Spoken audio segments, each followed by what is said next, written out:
시청자 여러분 안녕하십니까, 모동입니다.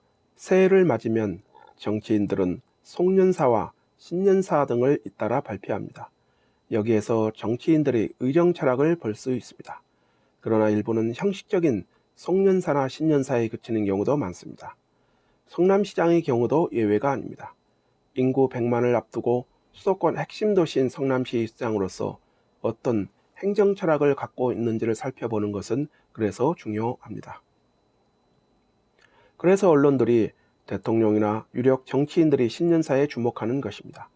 매년 1월 초가 되면 성남시장도 신년사를 발표하고 이어 기자회견을 통해 한 해의 시정 철학을 밝히며 한 해를 시작합니다.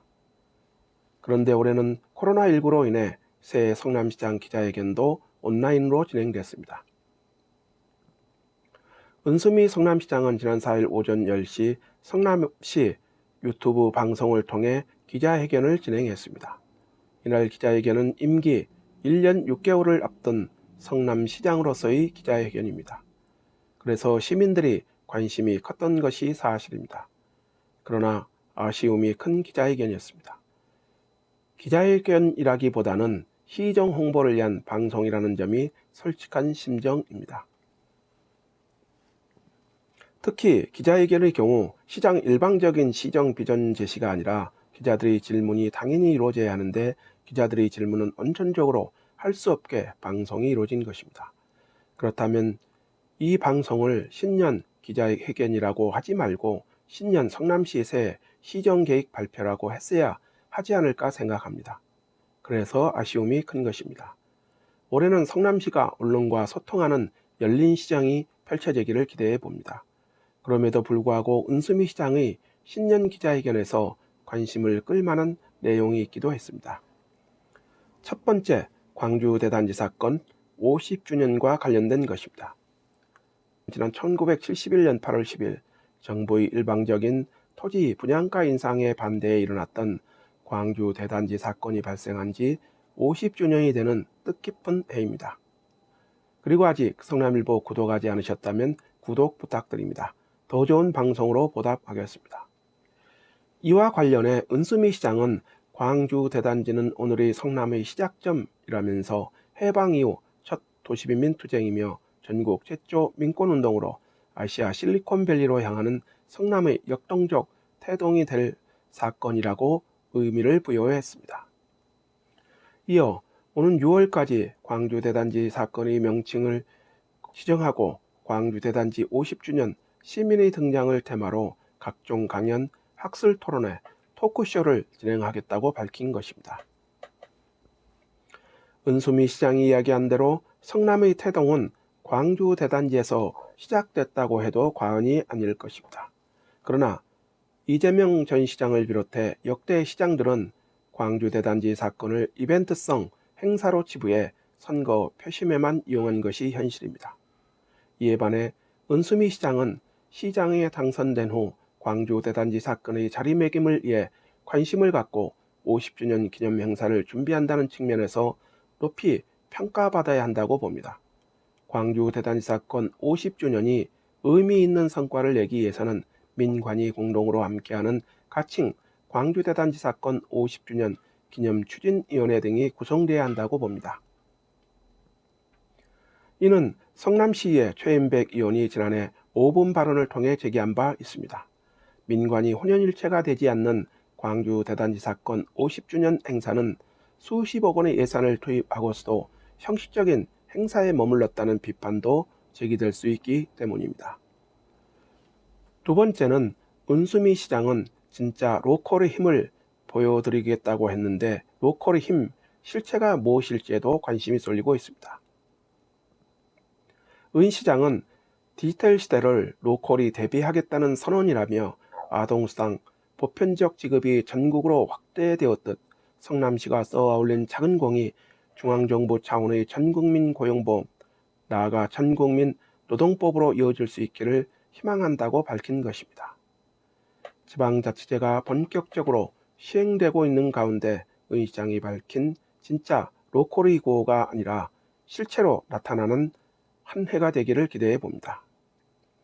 은 시장은 이를 위해 기자회견장 장소를 시청이 아니라 성남시가 국내 1호로 제정한 일하는 시민을 위한 성남시 조례의 정신을 살리기 위해 모란 이동 쉼터에서 기자회견을 진행했습니다.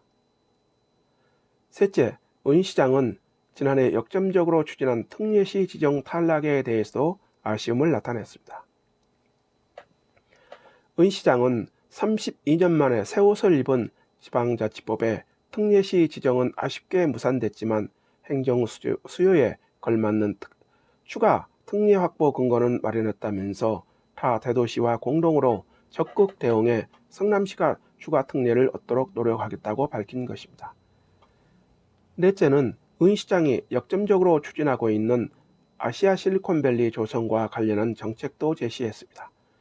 은 시장은 아시아 실리콘밸리를 향해 뻗어나가는 힘찬 걸음은 계속될 것이라며 이를 위해 판교 콘텐츠 거리 조성, 성남 판교 게임 콘텐츠 특구거리 조성, e스포츠 전용 경기장 건립 등에 박차를 가할 것이라고 밝혔습니다. 은 시장은 취임 후 지역경제의 새로운 패러다임을 위해 남다른 관심을 갖고 있는 것이 사실이고 이를 구체화하기 위해 아시아 실리콘밸리를 공약으로 내걸고 역점적으로 추진하고 있습니다. 은 시장은 이날 8호선 모란 판교역 연장 사업이 지난달 29일 기획재정부 재정사업평가위원회에서 예비 타당성 조사 대상 사업으로 선정됐다며 최종 통과될 수 있도록 노력하겠다고 밝혔습니다.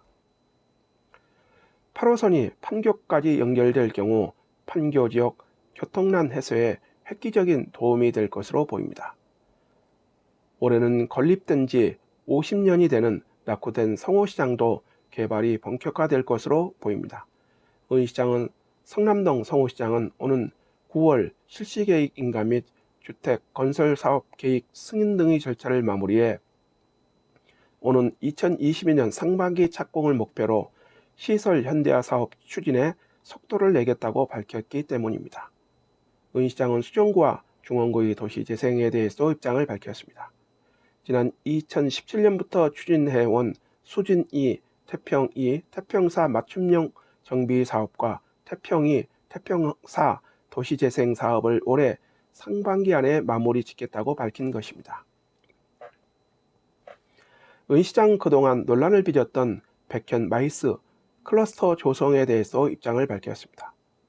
이를 위해 시는 백현 마이스 도시개발 사업의 구역 지정 및 개발계획 수립을 지난해 12월에 마쳤고 사업 시행자 지정 및 실시계획 수립 등 행정 절차를 오는 2022년 하반기까지 거친 후 착수에 들어갈 것이라고 밝힌 것입니다.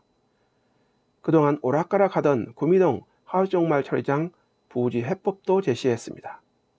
은 시장은 구미동 하수종말 처리장 부지의 다목적 복합문화예술 공간 조성을 위해 지난해 12월 타당성 조사 및 기본계획 용역을 마무리 지은 데 이어 오는 2023년 기본 및 실시 설계 용역 후 2023년 착공에 들어간다고 밝힌 것입니다.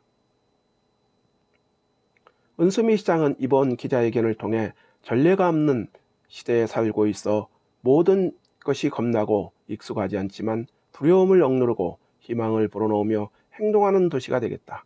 그 역사적인 걸음에 함께 해달라고 기자회견을 마무리했습니다. 은 시장이 이야기한 대한민국의 진정한 로컬, 우리 성남에서 단순하고 순진한 응원구호로 그치지 않는 진정한 희망의 돛을 활짝 피우겠습니다라는 말처럼 올해는 주민들이 답답한 민원에 답하고 소통하는 한 해가 되기를 기대해 봅니다. 이것으로 방송을 마치겠습니다. 아직 구독하지 않으셨다면 구독 부탁드립니다. 감사합니다.